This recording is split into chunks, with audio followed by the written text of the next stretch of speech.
He whispered, "Don't eat that, Grandma." At my son's wedding. Flash from a camera. Applause rolling like soft thunder. Leo's small hand closed around mine and would not let go. Little fingers ice cold.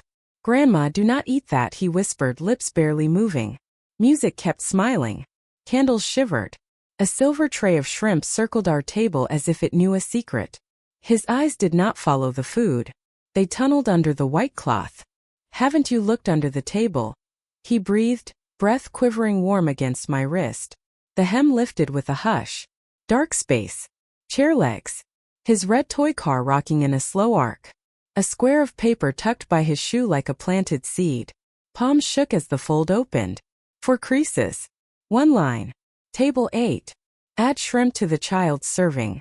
Air thinned. The taste of metal touched the tongue. Leo pressed close, heartbeat pecking against my arm. A trapped bird begging for quiet. Walking away would save the pictures. Protecting him would save a life. A chair leg scraped. Heads turned. The EpiPen weighed down the purse like a stone with a name. Across the room my son lifted a glass, blue suit bright with new promises. The bride laughed for the camera, sparkle blooming across the dress. Not all silence is weakness. The note slid into my palm. Joy around us turned fragile, almost glass. Leo's crown tucked under my chin. A kiss to his hair. "I am here, baby." Eyes lifted. The room kept smiling. Truth arrived anyway, steady as breath returning, and would not wait for the toast. Morning came soft and ordinary, the kind of light that makes a kitchen look kinder than it is. Steam rose from the kettle and drifted toward the framed photo on the counter. Walter smiling in his Sunday suit. A blue ceramic bowl waited by the door for keys that never stayed where they belonged. Tulips leaned in a glass jar, open and easy, petals the color of sunrise. Pieces made of small things. Hot water. Clean cups. A table cleared the night before. A home that remembers the shape of a life. Church programs sat neatly stacked beside the purse. Tonight would be the wedding, the second one for my son, and the list in the notebook had boxes that almost glowed. Wrap the gift. Press the dress. Pack the EpiPen for Leo. That line got a circle. Then another. The pen pressed a little deeper into the paper until the page dented. Allergy is a quiet word until it is not. Allergy is the reason a grandmother keeps a medicine pouch by the door like armor. Silence filled the rooms in a good way. Window open a crack. A neighbor's radio far off. Choir harmonies from some rehearsal last week still lived in the air. A warm hum. A comfort. Not a warning. The voice in prayer earlier had thanked God for breath and for bread and for family. The voice had not asked for courage yet. Courage can rest when the day promises cake and music and new vows. Leo arrived with his red toy car and a backpack shaped like a dinosaur. Shoes scuffed. Hair neat but never for long. That boy lives inside of color. He rolled the car across the table edge and laughed when it stopped just shy of the tulip vase. Cheeks round from breakfast pancakes. Lips sticky with a little syrup. Hands busy with wheels that never stopped turning. The EpiPen sat at the end of the table where the light caught it. Bright cap. Clear barrel. A rule more than an object. Promise more than a tool. Cedric called from the parking lot. Voice bright, careful. The way a son speaks when a big day is trying to erase old weariness. He teased about being late if we took too many photos at home. He urged everyone to save smiles for the ballroom. He said tonight needed to be smooth. He said that word more than once. Smooth. As if joy could be ironed flat and kept from wrinkling. Monique texted an hour later with a photo of place cards drying on a tray. Gold script. Crisp bangles. A candle set beside them for effect. The caption said almost there. Her words always landed on the screen like a performance.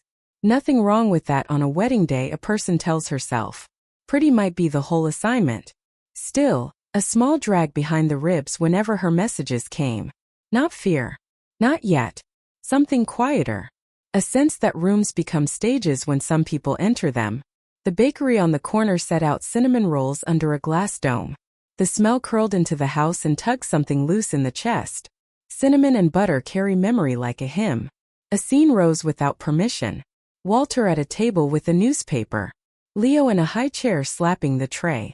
Cedric leaning back, long legs crossed, talking about a new account at work. Maria smiling in a way that gave the room permission to breathe. Grief can sit beside joy and eat without making a sound. Both have their place at the table if you set out enough chairs. Back to the list. Hem pressed. Purse checked again. Phone charged. Battery pack in the side pocket. Chargers and receipts. A folded index card with phone numbers for the venue, the caterer, the coordinator. Librarians trust their lists because lists do not forget. A note in the margin reminded the hand that wrote it. Confirm with staff about child allergy at table 8. Not a demand. A kindness to the kitchen. In this world, clarity is a kindness. The drive to the hotel moved through familiar streets where magnolia leaves shone like polished coins. The sky carried that pewter color at the edges that suggests rain later but not now. A light wind found the hairline and convinced a few curls to lift. Leo counted blue cars and then counted the seconds between red lights. Numbers can calm a small heart the way a hymn calms an older one. 2 ways of finding order. 2 ways of keeping fear from running the room. The hotel lobby held marble floors and a chandelier that loved its own reflection. A pianist tucked in a corner turned jazz into water. Notes slid over the tile and followed guests to the elevators. Shoes whispered across carpet. Laughter stayed low and buoyant. Vases with white roses stood on mirrored tables. A woman in a headset glided past with a clipboard and a smile as trained as a flight attendant's. Everything about the space whispered, "We have done this 100 times and tonight will be perfect." Ballroom doors stood open wide. A dark blue runner cut the floor like a river. Round tables dressed in white. Polished silver set in careful lines. On each plate, a folded napkin and a menu card in that same confident gold ink from Monique's photo. The place number on the aisle read 8. Table 8 sat close enough to the side exit to make this grandmother breathe a little easier. The waiter station sat within sight. The kitchen door swung in a rhythm that looked like choreography. The coordinator approached with a bright face. When told about the allergy again, she nodded with practiced understanding and pointed to a printed list clipped to her board. Child at table 8. No shellfish. Kitchen briefed. Everyone knew and had signed off. She added that the child's plate would arrive covered to avoid cross-contact, and that the server had a note pinned at the station. The body loosened. Shoulders dropped a little. Gratitude warmed the mouth. "Thank you so much. That helps." The coordinator smiled and moved to the next fire to keep from starting. Monique floated in a cloud of beadwork and confidence. Photographers found her smile and the smile found the room, then bounced off every mirrored surface until the air felt gilded. Cedric followed, nervous and proud. That boy grew up tall and decent. Tonight he looked like a man hoping light could fix what time had separated. He hugged his mother as if the gesture could carry them both back to a kitchen where laughter did not feel like a task.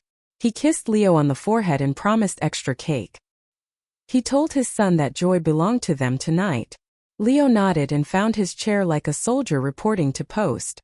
The red car rested under his palm. The car is a compass that always points to safe. Guests arrived in small rivers. Sisters of the church in hats that could shade a porch. Deacons with flowers pinned to lapels. Cousins who remember every wedding step from 20 years of sliding across church floors. The family language of teasing and praise found the air and filled it. A row of aunties offered comments kind and sharp and trustworthy. Mothers of the groom and bride said the right things in photos. The choir lead hummed under her breath without noticing. Music is a body that finds itself even when it has no sheet to read from. The first tray appeared. Crisp crackers with a dip that smelled like garlic and cream. Then small cups of something bright. Then a platter with shellfish dressed like jewels. A server passed with ease and the beads on the bride's dress flashed in a pulse with his steps. The platter reached table 8 and then paused. A hand rose without thinking. "We are fine, thank you." The server nodded and moved on. Leo did not look up. The red car traced a little road along the napkin border. The EpiPen weight in the purse felt like a lighthouse. It sits silent until something lost needs it. Something small moved in the belly of the room. Nothing anyone else would see. A whisper between 2 staff at the kitchen door. A quick glance down at a notepad. A small turn in the shoulders of the woman with the headset. Not panic. The kind of flicker that means someone is realigning a plan. No reason to think it mattered to table 8. Weddings are choreographies. Dancers adjust. Cedric made his rounds. Hands on shoulders. "Thank you for coming. Means the world." The kind of words a son says when he has been taught to be generous. When he reached table 8, he touched Leo's hair and did the little joke where a coin appears from behind an ear. Leo smiled out of duty and placed the coin near his car. He did not let go of the red plastic. Cedric kissed his mother's cheek and asked if she needed anything. The answer came soft. Just for you to be happy, baby. He nodded as if he could make that true by agreeing out loud. Monique stopped long enough to compliment the tulips. Said she loved a grandmother who understood a color palette. Said the stem height looked like a magazine. Her hand grazed Leo's shoulder and froze there a second longer than a casual touch needs. The boy shifted. The smile on her face did not move. She said the child looked handsome in his small bow tie. She said it in the tone used for puppies and gift baskets. The grandmother heart felt something tilt. Not a warning siren. A small off note in a hymn. The kind that makes a head tilt without knowing why. The music changed to something slower. A microphone tested along the wall and a cousin who always tells jokes lined up a few. Ice rattled in glasses as guests lifted water and wine. The room warmed with the sound of 10 families trying to become one. People like to say those moments belong to the couple. Truth is they belong to whoever shows up ready to hold the room steady. Elders carry that weight without being asked. The spine that keeps a day upright.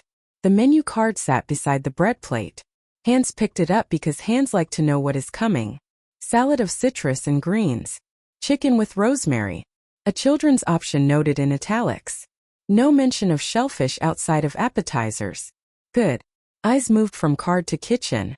The server who had passed earlier now stood at his station checking small slips pinned to a board. He had a way of nodding to himself that said he is a man who likes doing things right. The coordinator returned with a fresh smile and a clipboard check. She reminded Table 8 about the blessing that would happen before the main course. Pastor Lawrence would speak a word. Heads nodded. That would be perfect. The pastor's wife reached over and squeezed a hand the way women do when they want to pass strength without making a scene. The squeeze said more than a speech could. It said we are here and will be here if something needs to be held. Leo leaned close and traced the menu letters with a small finger. He spelled the word chicken slowly and then spelled his own name like a small pledge. A child reads himself into the world wherever he can. The car rested by the water glass. The napkin folded into a proper square under the fork. Such a tidy boy when he is watched with love. The voice at the back announced that guests would be seated for dinner soon. Staff moved with new purpose. Kitchen door opened and closed with a faster rhythm that sounded like rain beginning on a tin roof. That pewter edge in the sky drifted into the room without a single drop falling. Light slid across silver and placed soft halos on every spoon. Ordinary magic. The kind that turns a hotel into a place where promises might hold. A neighbor couple, Mr. Earl and Ms. Joyce, arrived late and took 2 empty seats at table 8 with the kind of apology that comes from years of church programs and parking lots. Better late than never, baby. They leaned over to smile at Leo and complimented the bow tie, then nodded to the tulips as if the flowers had a part in raising him. Their presence settled the air. Witnesses. The kind you do not plan for but always hope will land near when a day tries to wobble.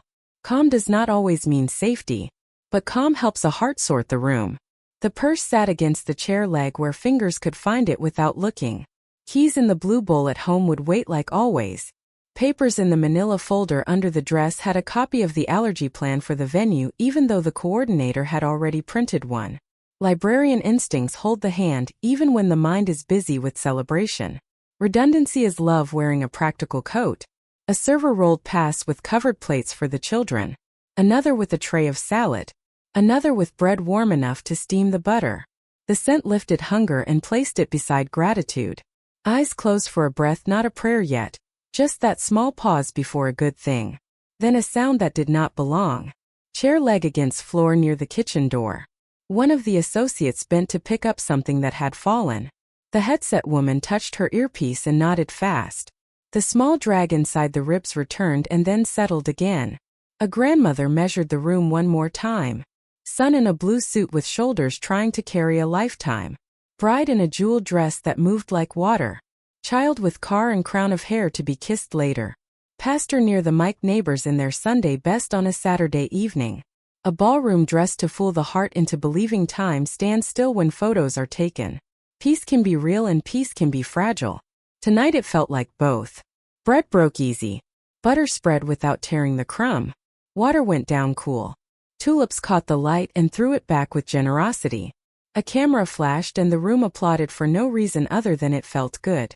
A waiter lifted a tray and a silver lid flashed and then settled. A hand reached under the table for the purse, not from need, just to feel the weight that says we are ready.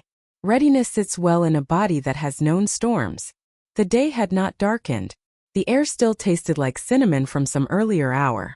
Small unease, small peace, both sitting in the same chair like kin who do not argue because a wedding is happening. The heart noted it and waited. The truth of a day always shows itself eventually. Suspicion does not always arrive with noise. Sometimes it comes as a small drag in the chest, the way a sweater snags on a nail you did not see. The room still looked like joy. The chandelier threw soft coins of light across the tables. Laughter pooled in corners. A photographer crouched and popped a flash that made the roses glow. Nothing had broken yet. Yet was the word carrying weight. Leo sat small and upright, the red toy car tucked against his plate like a loyal dog. When the shrimp tray swept by again, he did not glance at it. His eyes searched the cloth as if words could hide inside cotton. He pressed his knee to mine. A Morse code for help from a child who has learned the cost of loud fear. Little fingers began to drum once, twice, then went still. Silence is a language in a 7-year-old. Anyone can learn to hear it if they care to listen.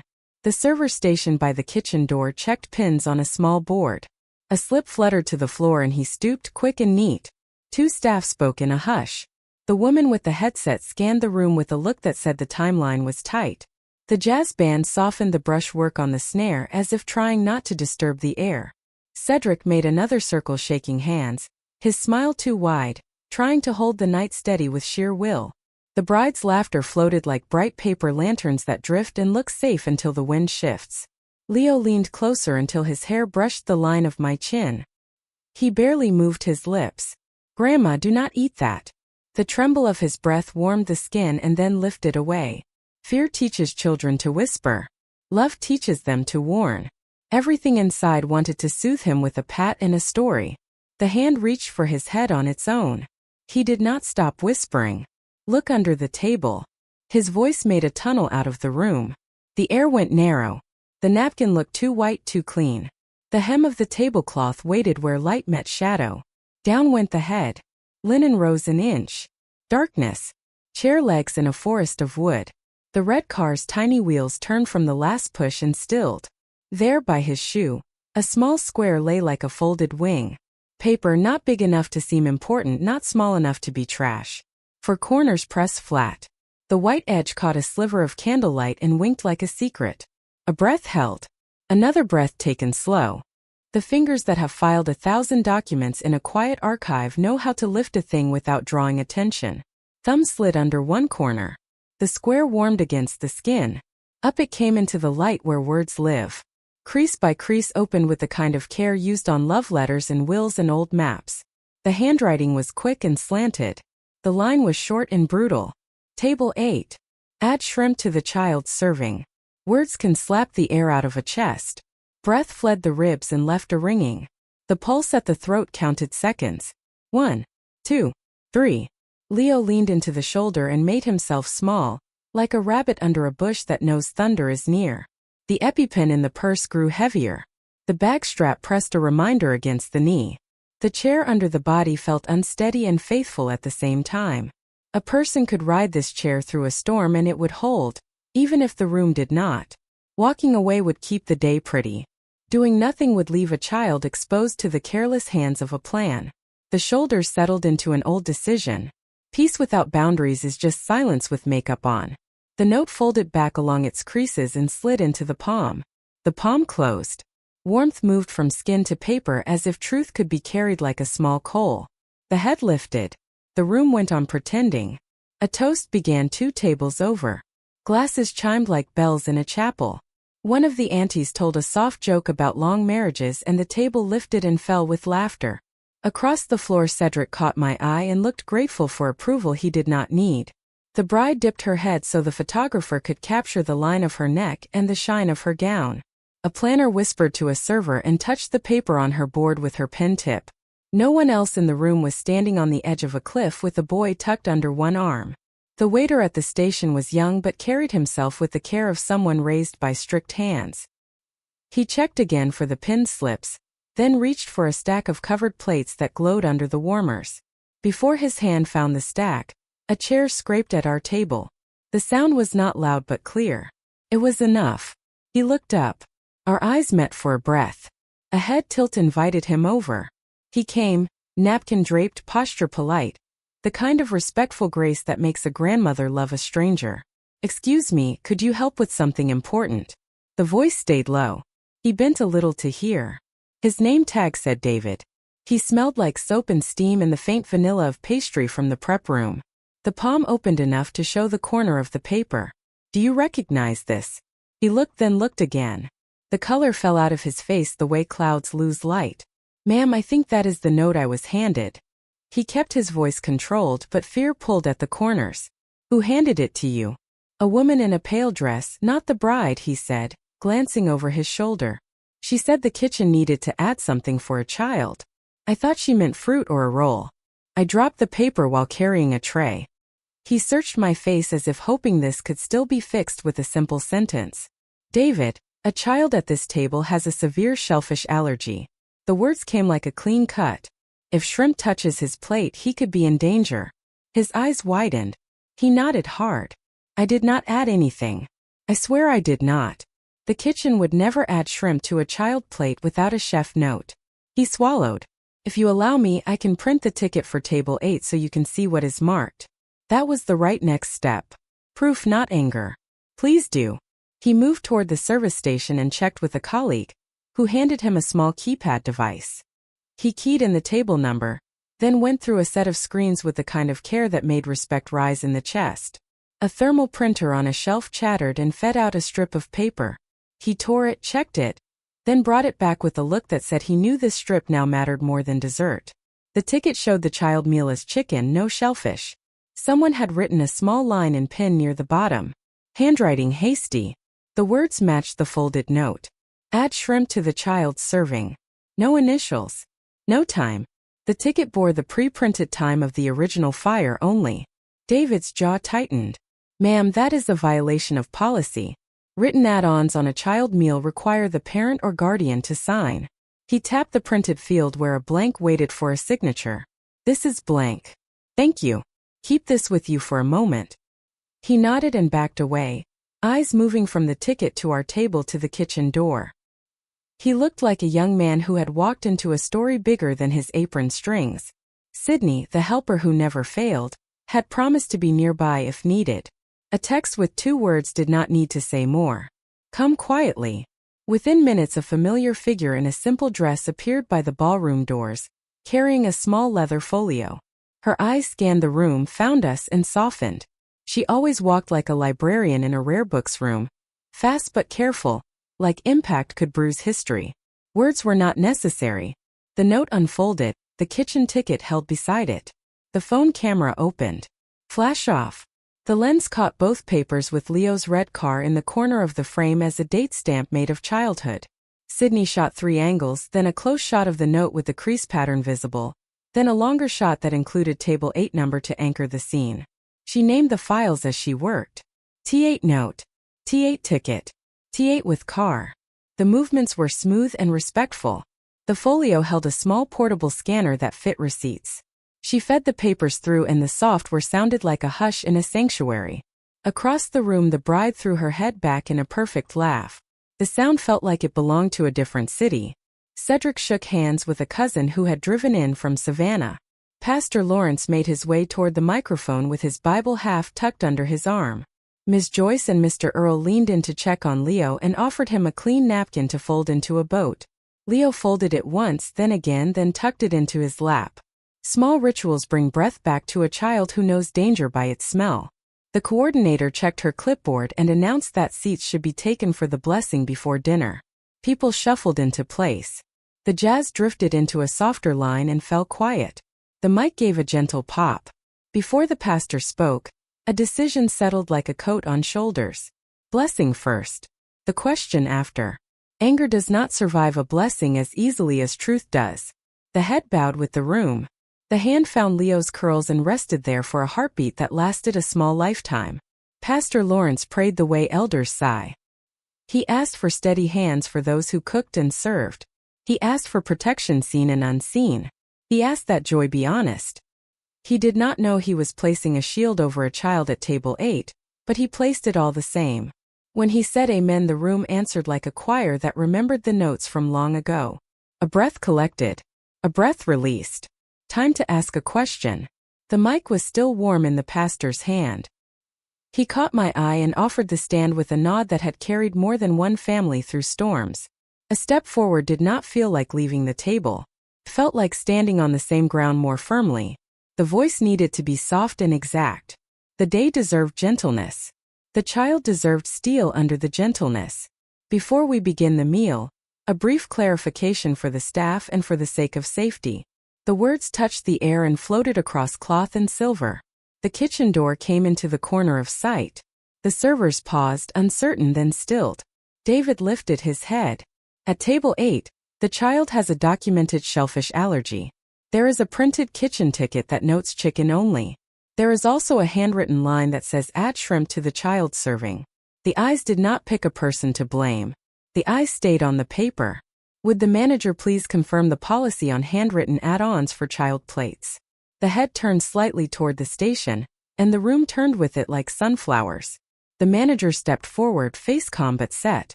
She took the ticket from David, read it, then turned it over as if truth could hide on the back.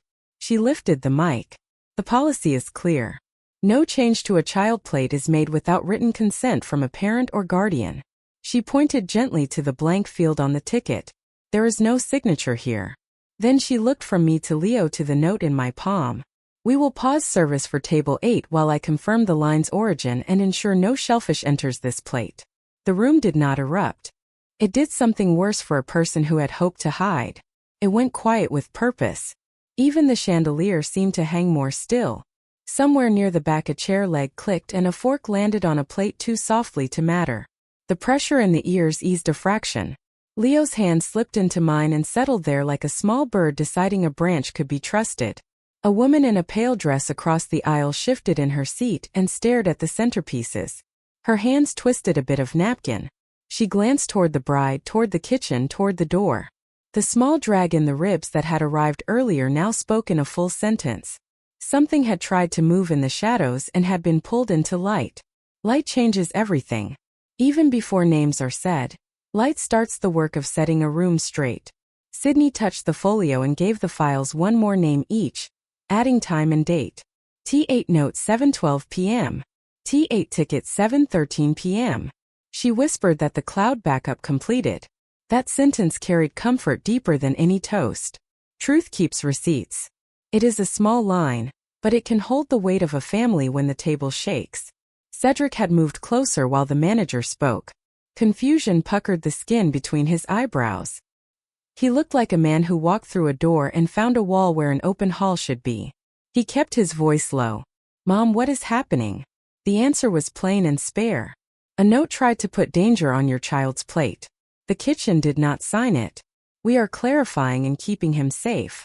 He looked down at Leo, then at the paper, then somewhere into the past where the cost of trusting the wrong smile still lives.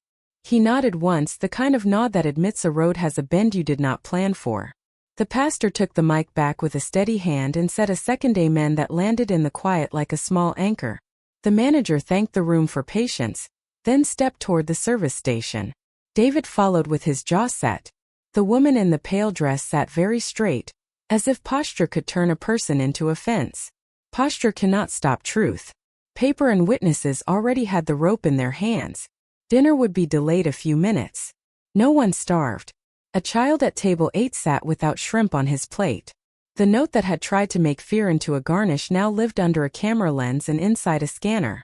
Breath returned not all at once, but in a slow tide that promised a shore.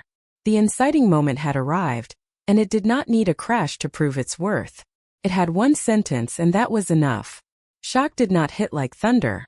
It settled like a cold sheet over warm shoulders and refused to lift. The chandelier kept throwing coins of light. The band slid back into a soft standard as if nothing on the floor had shifted. Faces stayed arranged for celebration. Only the paper in the palm felt hot, as if the one sentence were a coal that could blister skin if held wrong.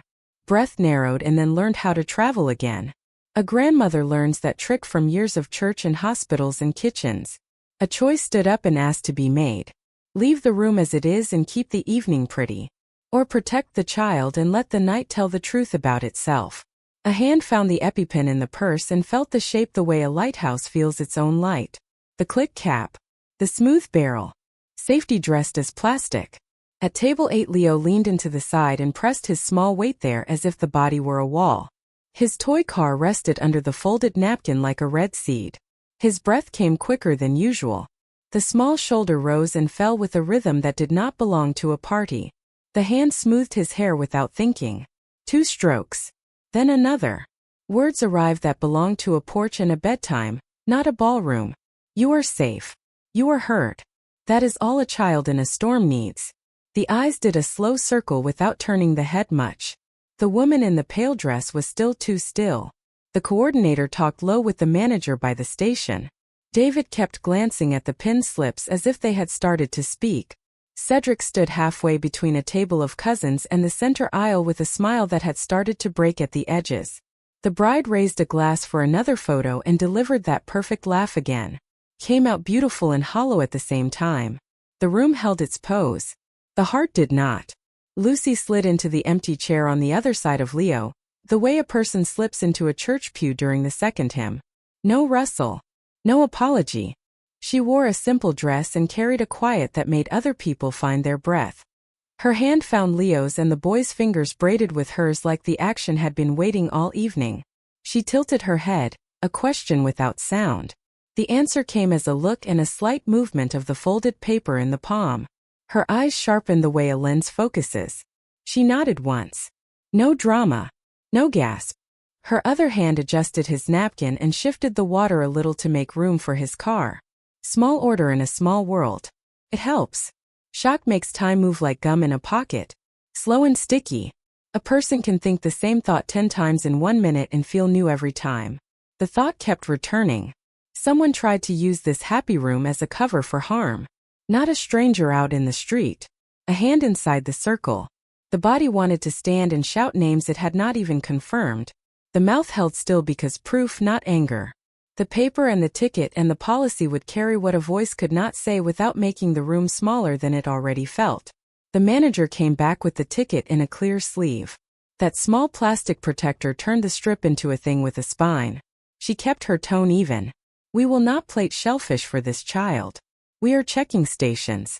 Service will proceed for other tables while we verify. A thank you rose from the throat and came out plain. Gratitude is a tool when you do not want people to brace against you. Her shoulders dropped a fraction as if the kindness cleared a path for her to do her job. Aunties at the next table went on comparing hats. Deacons kept making the old jokes. A child on the far side of the room tried to balance a roll on his nose and fell back laughing. Strange how a room can carry joy and danger at once and not spill a drop. Maybe that is why God gave us elders. Someone has to steady the tray. The small collapse arrived not as tears but as gravity. Weight settled into the chest and pulled the rib cage down as if asking the bones to carry a little more. Hands got careful. Words got fewer. A person does not need many to carry a family through a narrow hour. Lucy leaned in closer. Her voice came like soft wood under a footbridge. What do you need from me? That question is a blessing. The answer was simple. Keep him close. Watch what passes for the child plates. She squeezed Leo's fingers and touched the bread knife as if testing its angle. Everything at this table would now be measured. Pastor Lawrence drifted back without fanfare and found the empty chair at the edge. He did not ask for the whole story. He did not need it. He is a man who has learned to sit near people until they can breathe right. He put one big hand on the table, palm down, fingers spread as if blessing the wood. When the band went quiet for a moment, he hummed the faintest line of a hymn that people use when they need the room to change without anyone seeing them push. David stopped by again, lower voice, eyes steady now. We checked the hot line and the cold line. No cross contact. The child plates are covered and marked. The handwritten add-on is being investigated. He looked at Leo, then at Lucy. His jaw moved like a man chewing a hard truth. I am sorry for the scare. He meant it. That apology did a small repair in the center of the chest. Not the whole fix. Enough to let the air move. Cameras popped near the dance floor. The coordinator tapped her clipboard and sent a signal only staff could see. Plates began to land around the room like careful moons. Silver lids lifted and released steam. Chicken with rosemary for children. Salad for adults. Table 8 received covered plates. A server said the child option would stay sealed until a parent removed it. A hand raised. Thank you. Leave it covered. We will handle it ourselves. The server nodded and placed the plate with a small bow that felt like respect. Cedric approached with that half-smile sons wear when they know something is off but cannot name it yet. His eyes searched the table. His hand hovered above Leo's head and then landed on his shoulder. Everything good here? The answer was true but not complete. The child is safe. We are clarifying a note. The muscles in his jaw flexed. He looked toward the manager and then back. He wanted to fix it the way he fixes things at work, with firm words and a check. Some rooms do not accept that kind of repair. This room would accept paper, witnesses, and time. He read that in his mother's face and set his hand flat on the back of the chair as if to pledge to that slower way. The bride caught the moment and moved toward us with a smile that stayed bright. She asked if we loved the centerpieces. She asked if the photographer could catch an extra frame because Leo looked adorable. She said child plates always come out slow because kitchens dote on kids. She laughed a little and added that people need to relax. That last line curled in the air like smoke. Lucy's eyes hardened but her mouth stayed kind. The grandmother face gave the bride the nod reserved for company. Polite can feel like offense when it is built right. Shock has a second stage. After the first freeze and the choices and the small collapse, the body starts making small plans even while the head is still counting breaths. The plan looked like two things. Hold. Observe. Felt like a choir rhythm. Step. Step. Breath. Step. Never rush the song or it stops being worship. The plate for Leo stayed covered. The menu card sat under the edge like a tiny ramp as if that would matter to fate. The EpiPen rested near the purse zipper where fingers could find it with eyes closed. Sydney texted that the files had backed up to a cloud and a second drive. The words carried a quiet satisfaction that tasted like clear water. Proof turns panic into a project. Projects are what librarians do when the world tries to forget its own filing system. The manager returned with a staffer from the kitchen, who wore the face of a person who wants to be thorough more than they want to be liked. She requested a brief word away from the table. Pastor stayed. Lucy stayed. Leo stayed with both of them. Small hand pressed flat on his toy car like he could keep the world from rolling away if he held tight enough. In the hallway, the manager offered a printout of the food policy for special diets. The line about consent sat in the center like a scripture verse. No change may be made to a child plate without parent or guardian authorization. She pointed to where a signature would go. It was blank. We will speak to staff and to any guest who handled these slips. We will also log this as an incident so that there is record. That word brought relief. Record. It is a cousin to witness. It is a door that opens when you cannot push a person to tell the truth. A written thing sits and waits like a pew, holding shape no matter who leans on it. The pen signed the incident form with a hand that had learned to write names for baptisms and marriage licenses and funeral programs. Every letter came out steady. That steadiness put a small light into the ribs. Back at the table, food smells wrapped the room in a blanket that might have felt kind on another night. Leo sipped water and leaned into Lucy's side as if she were a corner he could fit into. Pastor told him a story about a boy who kept a tiny car in his pocket, and how it always pointed him home when he felt lost. The child listened with eyes wide and breathing slower. 2 seats away, Miss Joyce folded an extra napkin into a boat and set it to sail beneath the candle. Mr. Earl pretended to captain it by puffing gently. Leo smiled, small and real. Then the collapse shifted shape. It moved from body to heart. The old ache for Maria rose like a tide. She had known how to turn a storm into a game for a little boy who needed a shore. Her absence pushed a cold into the space above the collarbone. The breath remembered a porch night after her funeral when the sky wore that same pewter edge and the kettle sang just loud enough to keep from hearing the quiet. Grief does not ask permission. It sits down beside you and watches to see if you will make room. There was room tonight, but only after the child was safe. A palm pressed the tulip stem gently. Petals bent and returned to shape. Some things know how to stand up again without being taught. Cedric reappeared with eyes rimmed red in a way he hoped the room could not see. He had spoken to the manager. He had spoken to a server. He had asked the coordinator for names. He had done what men do when they want to prove to their mothers they are competent and to themselves that they are still sons.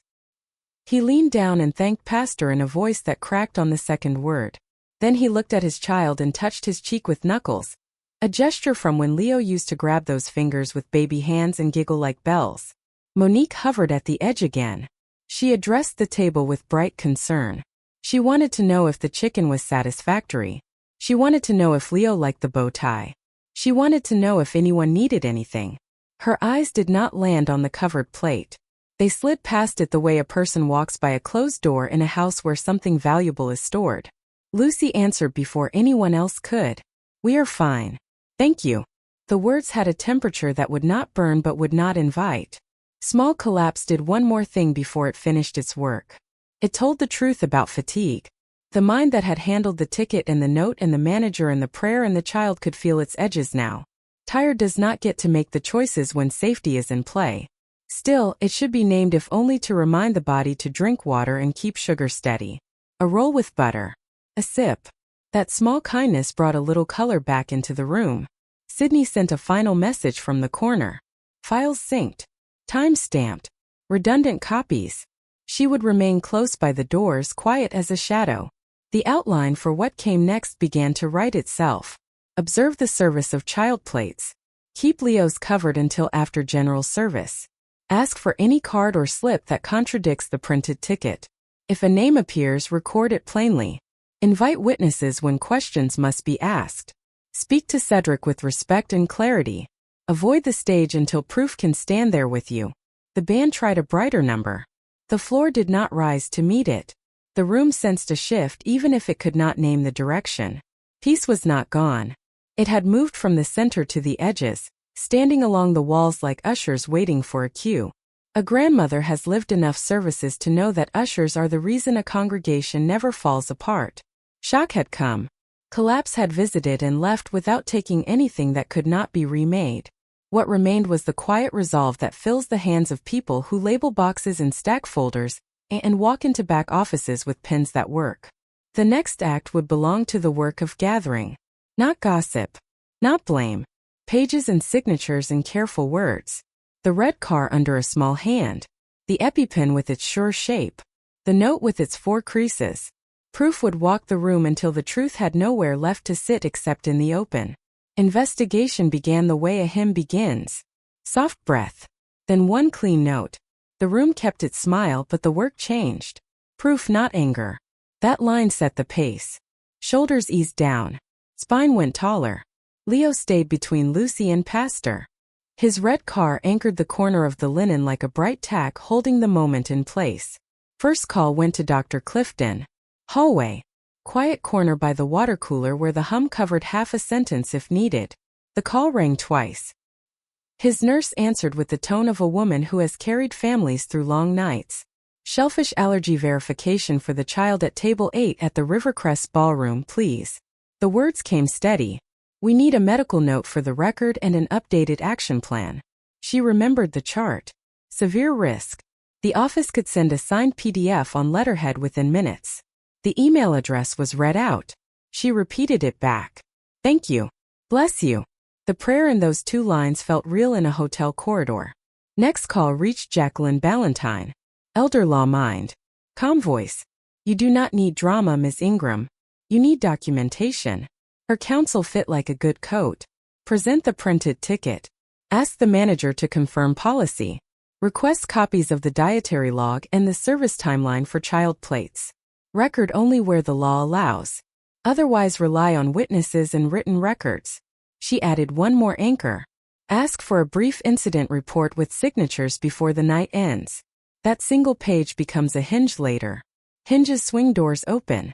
Back at the service station, the manager stood with the ticket sleeve in hand. Her face held professional care with a layer of apology that belonged to a person more than to a policy. A request was made clearly. Please print the dietary list prepared for tonight. Also print the service log for the child plates. We need to confirm names and timestamps. She signaled the back office. A staffer disappeared beyond the door, returned with a folder, and handed over 2 fresh pages. Dietary notes in a table with columns. Child at table 8 marked no shellfish. The service log listed plate fires by time. The line for table 8 read child plate sealed at pass. Parent to open at table. Everything looked correct until ink from a pen attempted to write in after the fact. That ink would not get the last word. David hovered near the station and then approached with the posture of a young man raised to take care. He offered to show the team who had touched the board with pin slips in the last 30 minutes. Names matter when the truth needs bones. He listed 3. Himself. A colleague delivering salads. A hostess who had passed the board on her way to the kitchen to ask about coffee cups. No one admitted to writing the line. The manager wrote those names onto a note and dated it with the time. The small act of writing turned air into a surface. Sydney moved closer when the fresh pages arrived. Out came the folio and the travel scanner that runs off a phone battery. The dietary list slid through. Then the service log. A lower. Files saved. She named them in a system that would keep order later. Dietary list Rivercrest. Service log child plates. Ticket table 8 child. Each got a timestamp and the initials of the manager who handed them over. She took photos as well. Pages with the carpet pattern behind them. Page corners lifted to show texture so no one could claim stock images later. Truth keeps receipts. It does so better when the receipts look like they have dust and fingerprints. Back at table 8 the covered child plate remained covered. The server paused with his hand above it and waited for the nod that did not come. Leo leaned his shoulder into Lucy and breathed easier. Ms. Joyce distracted him with a sheet of paper folded into a small boat, and a whisper about rivers and wind. Mr. Earl asked for water for the table and thanked the staff in a voice that could calm a skittish horse. Good men keep rooms upright while the women measure the facts. Cedric returned in a line of worry and pride. He wanted to solve. He held his breath the way men do when the ground shifts under both knees. Calm was given to him in clean sentences. The kitchen ticket lacked a signature. The policy requires consent from a parent or guardian for any child plate change. A note appeared under the table and matched a handwritten line on the ticket. Documents were being scanned and timestamped. He nodded, then looked toward the bride with the face of a man who cannot yet place a puzzle piece that does not fit the picture he was sold. That is not a crime. It is a moment before sight.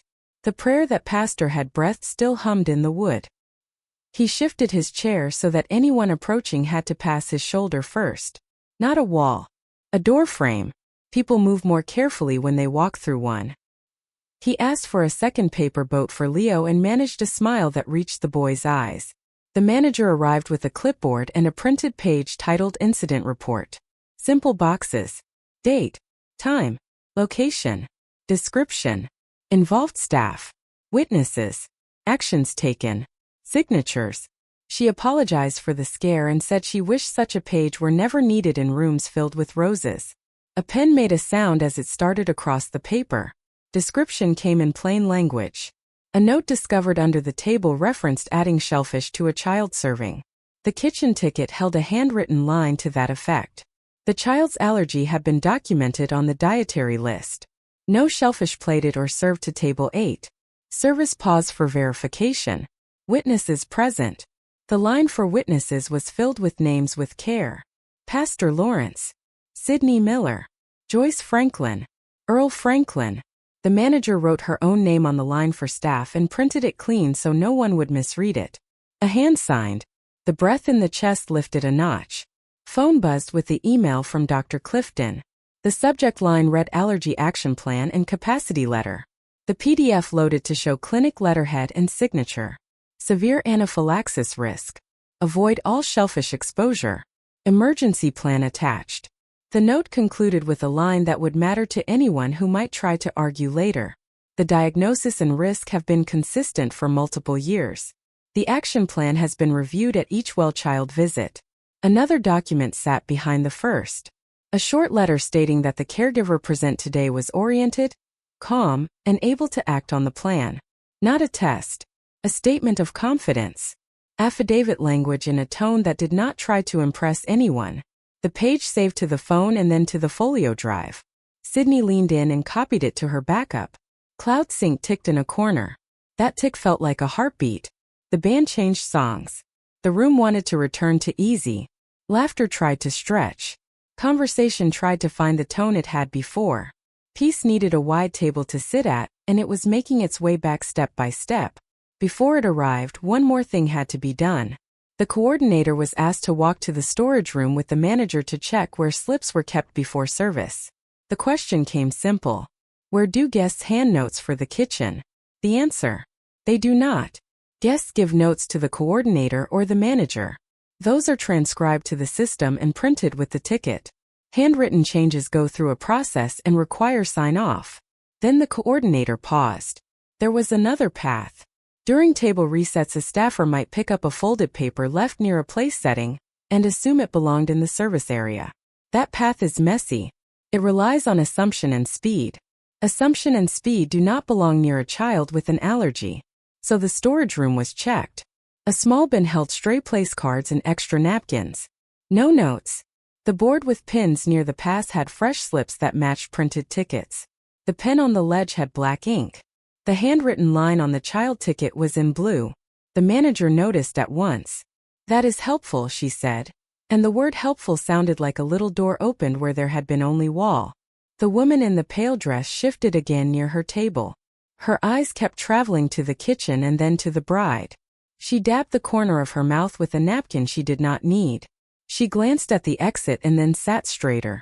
Posture can build a fence, but it cannot block the wind. Return to the table brought a warm cushion of faces that carried love. Lucy had eased some salad onto a plate and was coaxing Leo to try a bite because sugar and salt alone do not hold a boy up. He took a forkful and looked grateful for a taste that belonged to earlier days.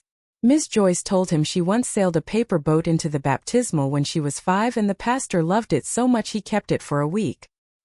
He grinned at the thought and hit his face against Lucy's arm. Time to set the next step. The plan would be explained quietly to the manager and coordinator. After main service began for the room, the team would bring over the staff who had touched the board. Each person would be allowed to speak to the circumstances of the added line on the child ticket. No public accusation would be made without a name and a path. Witnesses would stand near without looking like a jury. The tone would be careful. The words would be simple. The goal would be clarity. Truth needs witness. It does not need spectacle. Sydney wrote the plan on a card and dated it. Plans need witnesses too. Lucy read it and nodded. Pastor murmured amen under his breath without raising the volume. That single word laid a floor for feet to stand on. Service rolled on. The room carried the weight with surprising grace. People want to enjoy a meal together. They also want to believe that care is real. When they see it, they rest. The manager came with the hostess and the salad server. David joined them. They stood near the station at the edge of our line of sight. The conversation out there looked like a picture of calm. Hands moved slowly. Nods replaced shrugs. In the end, the hostess spoke longer. Her face held a tired honesty that often belongs to people who do 12 things for 6 people at once while wearing a smile. She approached with the manager. She addressed the table in a tone that tried to balance respect and embarrassment. "A folded paper was handed to me earlier," she said. "I did not open it. I believed it was a dietary update. I set it near the ticket board instead of giving it to the coordinator. That was wrong. I am sorry." Then she looked at Leo. "I did not know about your allergy." The manager added that this was a process failure. She would note the mistake and retrain. Then she said what needed saying. "None of this explains the handwriting on the ticket. We will continue to look for that origin." Posture changed behind us. The woman in the pale dress began to pick at the corner of her napkin. She tore a little strip and rolled it tight. Her mouth fixed into a line. She looked everywhere but at our table. People do not like to stare at a fire they started when someone else is putting it out. David cleared his throat and spoke softly. "I can confirm that the handwritten line was not on the ticket when I pinned it. I stepped away to help plate at the pass. When I returned I saw the ink but I did not process what it meant. I assumed someone had authority. That was an error and I will not make it again." He looked at Leo when he said it, not at me. That choice put a small shine on his words. The phone buzzed with a new message from Dr. Clifton. A short addendum. The child's mother had documented reactions at ages 2 and 4. Emergency care had been required both times. Avoidance is the only safe plan. The file updated and saved. Redundancy settled like a warm shawl. Jacqueline checked in by text. She suggested one more step before the night moved forward. Asked the manager to photocopy the handwritten ticket and to mark the copy with chain of custody notes. Who held it when? Who added the sleeve? Who took it to the back office? Who returned it? It sounded like a lot for a party, but truth likes a chain to hold on to. The request was made and granted. The manager wrote the times and the initials with a neat hand on the copy and placed it in a folder with the incident report. A second copy went to us.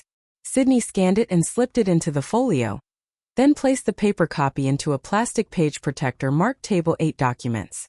In the middle of all this, the child plate still sat covered.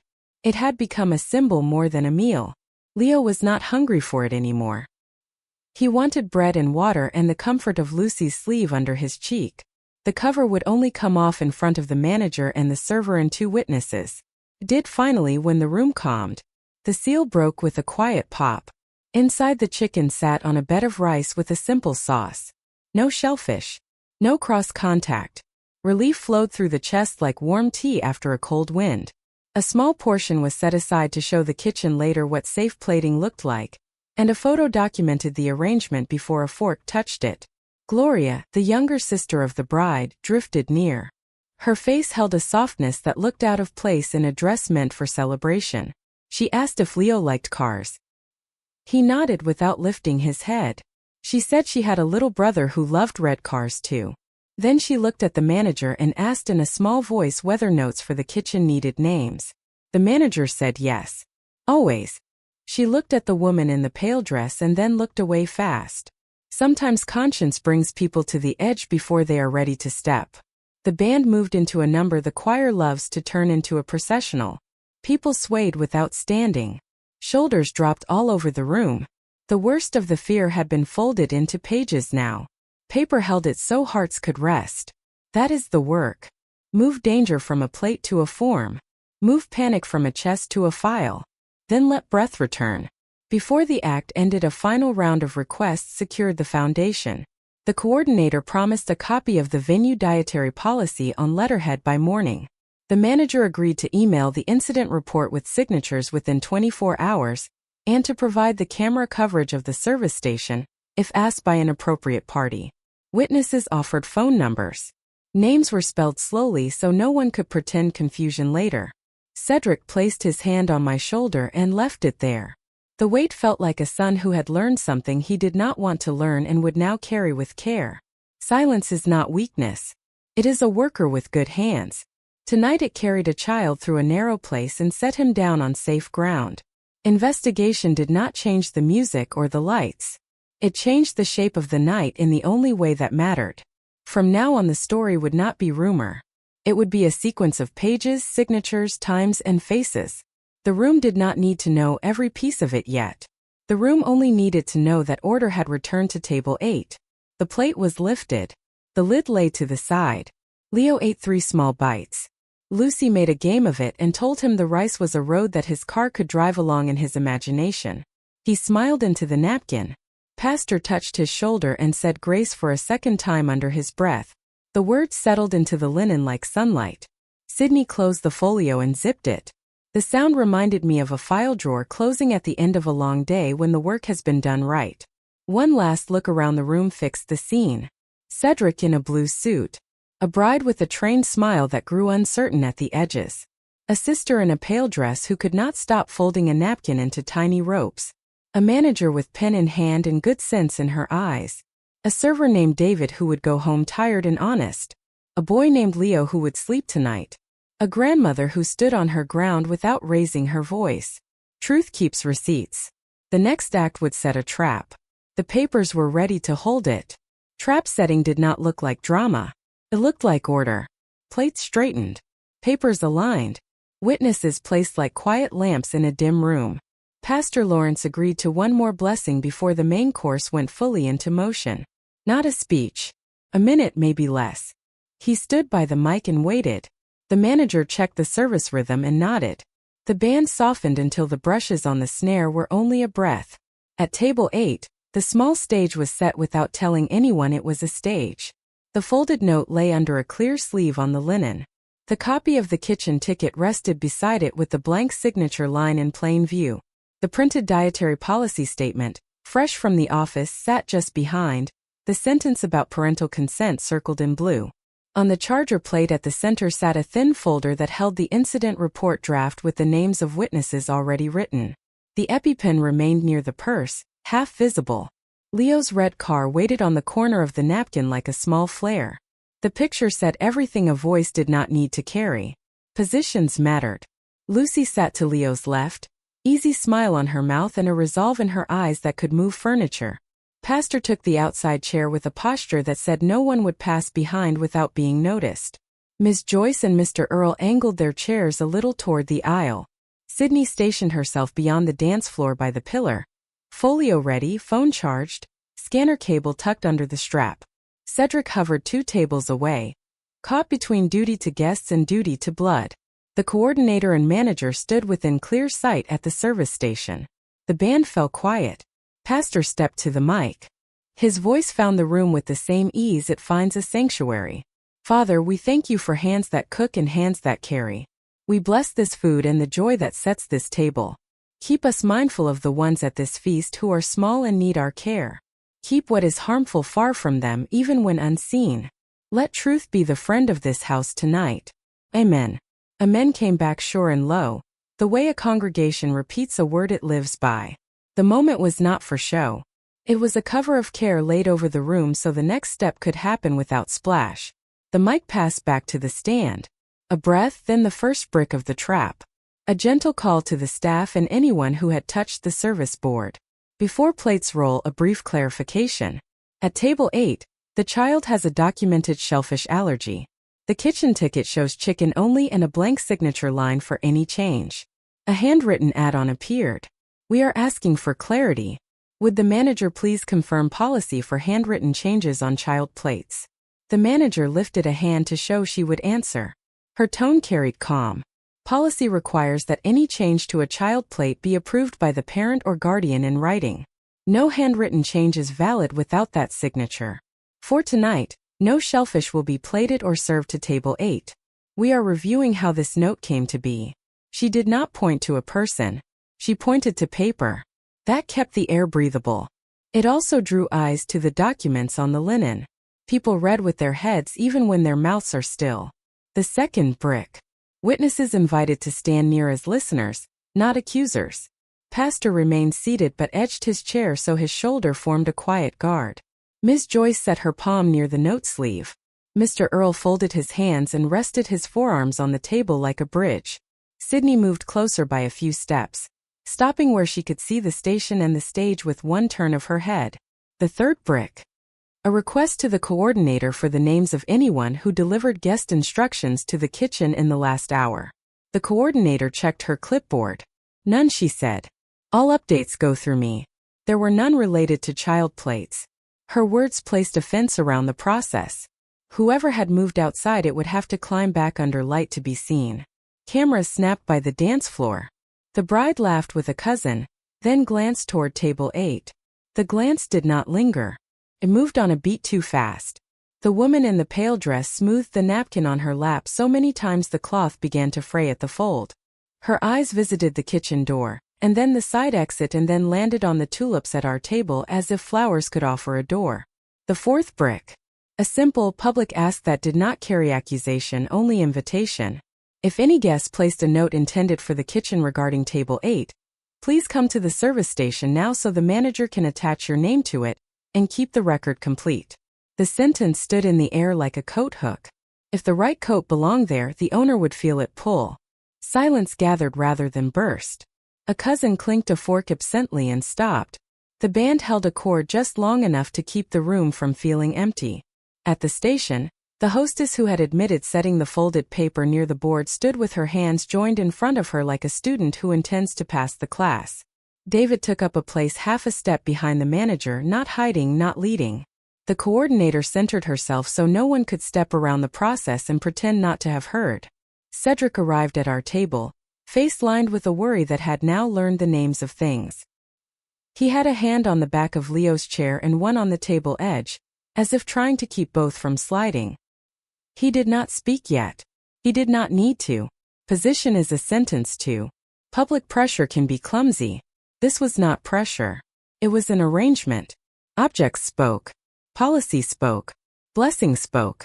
The child plate sat covered. The EpiPen showed like a lighthouse in small weather. Truth enjoys company when it steps into a crowded room. A fifth brick slid into place.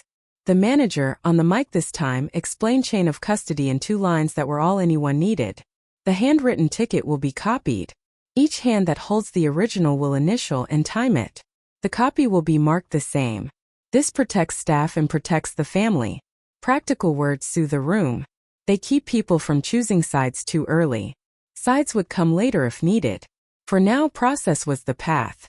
Sydney leaned to whisper a plan. When appropriate, mention that camera coverage at the station can be requested for review by proper parties. Not a threat. A lane marker. The head nodded and the thought was carried to the manager in a murmur that included the phrase if requested. The manager met that with a small yes. Her eyes learned the route it might need to take. With the bricks set, the trap waited. Waiting is a skill. Breath matched the slow rhythm of the brushes on the snare. Bread broke and butter spread while the room tried to find its footing again. Leo held the paper boat Miss Joyce had folded and nudged it along the linen river of the table edge. He leaned into Lucy and watched her face more than the boat. Children read us long before they read books. The bride and her sister approached to greet the table. The smile she brought was camera bright but thinner now. She asked about the blessing with a tone that tried to keep the moment in a neat box. Such a lovely prayer, she said. So thoughtful. She remarked on the tulips again and told Leo he was the handsomest young man in the room. Her gaze did not land on the documents.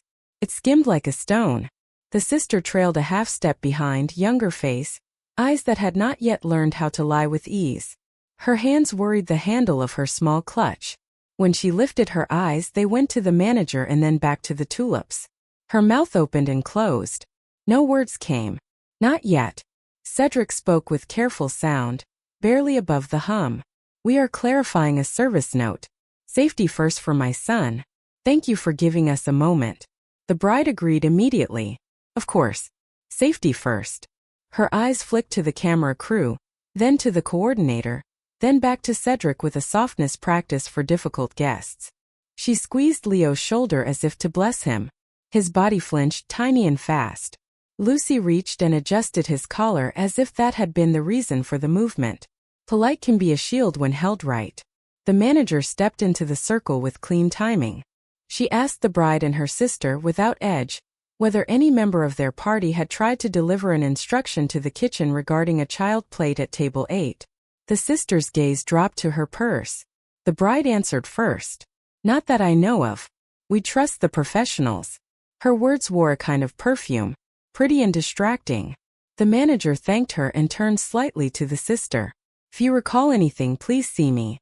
It helps to label each note with a name. The sister nodded and swallowed. A small nod can be a door that opens later. The band built into a gentle vamp. A cue that the room needed to return to moving even while thinking. Servers flowed. Plates for adults arrived, salad plates gathered, wine poured, water refreshed. The coordinator kept one eye on table 8 and one on the timeline. The manager initialed the copy of the ticket, then placed it in a clear protector, and set it on a side plate with the dietary policy and the incident report outlined beneath. A stack with a spine. David approached once more. He spoke to the manager first, then to us. Service for table 8 will be held until parent opens the child plate. I am assigned to this table for the remainder of the evening. He glanced at Leo and smiled in a way that did not demand anything from the boy. Thank you, he said to the child, for being patient. Children know when thanks is real. Leo nodded, small and serious. The trap had one more hinge to set. The pastor rose, not to the microphone, but to stand in the aisle with the coordinator. He spoke quietly, but the weight of his age carried the words. If a note that concerns the safety of a child has been passed in error, now is the time to make it right. You may speak to the manager here. You may step back with me and let me walk you to her. You will not be shamed. We will simply put your name where it belongs and keep this family safe." That speech did not accuse. It offered a way to step out of a snare without cutting the leg. The room breathed differently after it. A tone had been set that allowed confession to live. During the slow minutes that followed, the trap held its shape. No push. No glare. Just steady presence. Documents visible. Policy plain. Witnesses quiet. Camera crew occupied with the other end of the room. The woman in the pale dress stood and sat again. She touched her hair. She checked her phone. She whispered to someone and then turned away before finishing the sentence. Her sister watched her with a look that landed and then flew off like a bird spooked by a shadow. Eventually the sister lifted her chin, as if a decision had found her instead of the other way around. She approached the manager with awkward grace and a voice barely above the rustle of napkins. "A folded paper was handed to me earlier. I passed it to a staff member near the kitchen because someone asked me to. I did not read it. I did not know what it said." Her eyes filled and she blinked fast, not wanting to spill anything on the tablecloth. The manager thanked her for coming forward and asked for a name. She gave it. The name was written on the incident report in careful block letters. The sister glanced toward the bride, then toward the woman in the pale dress, and then down at her shoes. Another sentence formed, but it stayed in her throat. "Not yet." The manager returned to the mic with one sentence that kept the room level. "Thank you for your patience as we confirm safety for a child's meal. Dinner service will continue. If anyone else needs to speak to me about notes or instructions, I am at the station." Her voice did not wobble. Authority that pauses to protect a child is the kind people respect, even when appetizers go cold. With the trap set and the first thread tugged, food resumed its pathway. Adult plates landed. Toasts began across the room, laughter rising and falling like a tide. Table 8 ate in a pattern that matched the plan. Leo tasted what was safe and then returned to his boat. Lucy told a small story about learning to swim in a church picnic lake, and how fear is a water you can float on if you keep your eyes on the sky. Pastor hummed that line again from the hymn about shelter. Miss Joyce passed a slice of bread and called it courage. Mr. Earl promised a ride around the block after cake. Small promises carry a long way. Cedric leaned in. His voice came like a man letting go of a rope he had been pulling. "Thank you for not making a scene. Thank you for making a record." The answer was simple. Proof, not anger. He nodded and looked somewhere past the chandelier, as if seeing a map of the rest of the night. He kissed Leo's head without making it a show and stepped away to carry a message to the coordinator that would matter later. The bride had asked for a change to the order of toasts. He asked that the pastor receive a moment again before dessert. The coordinator agreed and penciled it in. Another hinge clicked. Sydney checked the files one more time in the shadow of the pillar. Everything sat in two places and on a drive. She slipped a fresh label into the folio pocket. Table 8 stack. Beneath it she slid a second clear sleeve marked manager copy. People work better when they can see their part already waiting for them. The room lifted for a dance number. Couples rose and swayed. Aunties clapped on 2 and 4 without thinking. The bride spun and the beads on her dress threw sparks into the air. The woman in the pale dress did not move. She watched the station and she watched the sister and then she watched the floor, her hands making a small rope from the napkin again and again. The trap is a mirror when built right. It lets a person witness themselves until the picture cannot be held alone. Dessert plates began to appear at the far end. The coordinator touched her earpiece and looked to Pastor. He walked to the mic with a slow certainty. He would bless the sweetness and thank the hands. He would add one more sentence, gentle and firm. "Stay near. The truth is on its way." That sentence would not be heard as threat. It would sound like a promise. The room heard the promise and leaned toward it without knowing why. The trap had been built from paper and posture and prayer. It was not loud. It did not snap. It waited with open hands. Someone would step into those hands soon. The documents on the linen gleamed softly. The EpiPen sat ready. The red car cast a small shadow against the napkin. Not all silence is weakness. Tonight it was the strength that kept a child safe and drew a lie into the light. The reveal would come. The ground under it was ready. Dessert fork tines glimmered in the light. The band held a soft chord that felt like the breath a room takes before speaking. Pastor Lawrence stood at the mic with the patience of an oak tree. He thanked the cooks and the servers. He blessed the sweetness and the hands that plated it. Then he added the sentence he had promised. Stay near. The truth is on its way. His voice did not rise. It laid a pathway on the floor. A shift traveled the room. Shoulders straightened. Eyes loosened from the dance floor and found the tables again. The manager stepped to the service station with the ticket copy in its sleeve, and the incident report beneath. Sydney moved closer to the pillar, folio snug against her side. Phone ready with the files that wore fresh time stamps. At table 8 the small stack of documents sat in a careful line. The folded note under clear plastic. The printed policy circled in blue. The child plate safe and nearly finished. The EpiPen like a small lighthouse at the edge of a quiet sea. Leo pressed into Lucy and watched the pastor. Children know when grown-ups are about to lift a weight. The bride drifted toward the mic with a smile tuned for cameras. She thanked everyone for making the day beautiful. She praised the venue. She praised family. She wrapped an arm around her younger sister and pulled her close in a picture that would sparkle later. Her voice kept that clean brightness as she said the evening would move to toasts. The sister smiled on cue, then glanced at the manager, the smallest flicker, and looked away. The manager cleared her throat and asked for a brief word before toasts began. Calm tone. No blame in the air. For the record and the safety of the child at table 8, we will attach names to notes handled this evening. She explained the policy again in 2 sentences. She held up the copy of the ticket so the blank signature line could be seen. She thanked the hostess for coming forward. She said they were still seeking the origin of the handwritten line. Silence settled with a kind of hum in it. A cousin coughed. A glass clicked.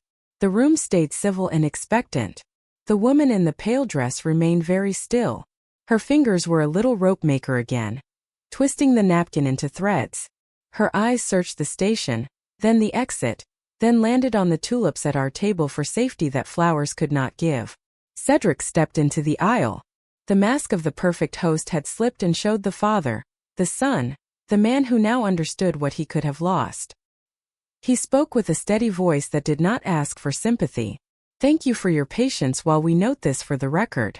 Safety first for my son. He placed his hand on Leo's chair. The gesture did not accuse. It anchored the room to the child. Pastor nodded and made room at the mic.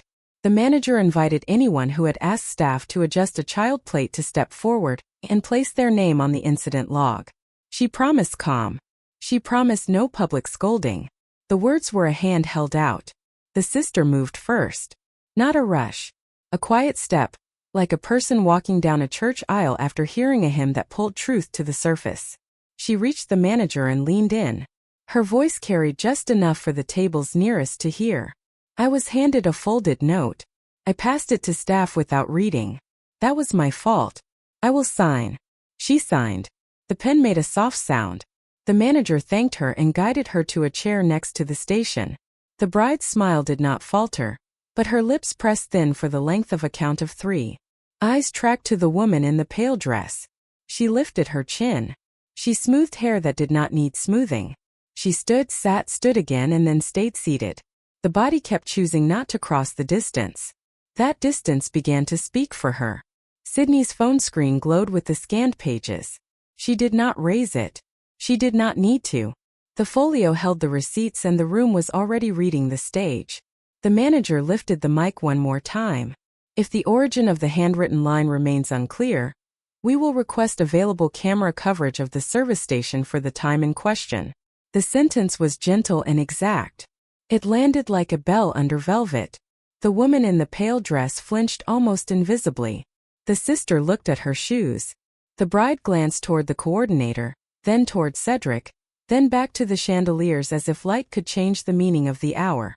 Pastor raised his hand slightly, not to claim the mic, but to steady the energy. He invited people to breathe. He said a single line. Truth is not here to shame you. Truth is here to keep a child safe. Come now and name what you did and let the room move forward. He made it sound like a bomb. The revelation did not crack like glass. It unfolded in pieces that clicked together and made a door.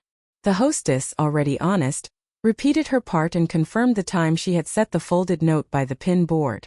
David stated again that the ticket was clean when he posted it, and that he had stepped away for plating. A salad server noted that she had not touched the board. The coordinator confirmed that no dietary change had been entered into the system for Table 8. The sister signed the log. The line of the story narrowed toward one seat that remained very still. Cedric turned to the woman in the pale dress and spoke low enough that only near tables could hear. If there was a misunderstanding, this is the moment to say it. The sentence was a lifeline. She did not take it. She tightened the napkin rope until the cloth began to fail. She glanced at the bride. The bride held her smile and a look that pleaded for the night to remain a photograph. The sister swallowed and looked at the manager, then at Pastor, then at us. Small steps carry heavy truths. The sister stood up again. Her voice shook and then steadied. The note did not come from a stranger. It came from my table. I was asked to pass it. The manager asked who asked. The sister opened her mouth and could not say the name. She looked at the woman in the pale dress. The woman stared at the tulips as if their petals could become walls. The room turned in the smallest degree and faced the same point. No one shouted. No one pointed. People who have seen long life know that some doors do not open with force.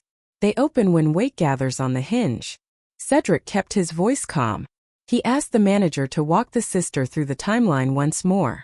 They did. Time of request. Time of pass. Time of ticket pin.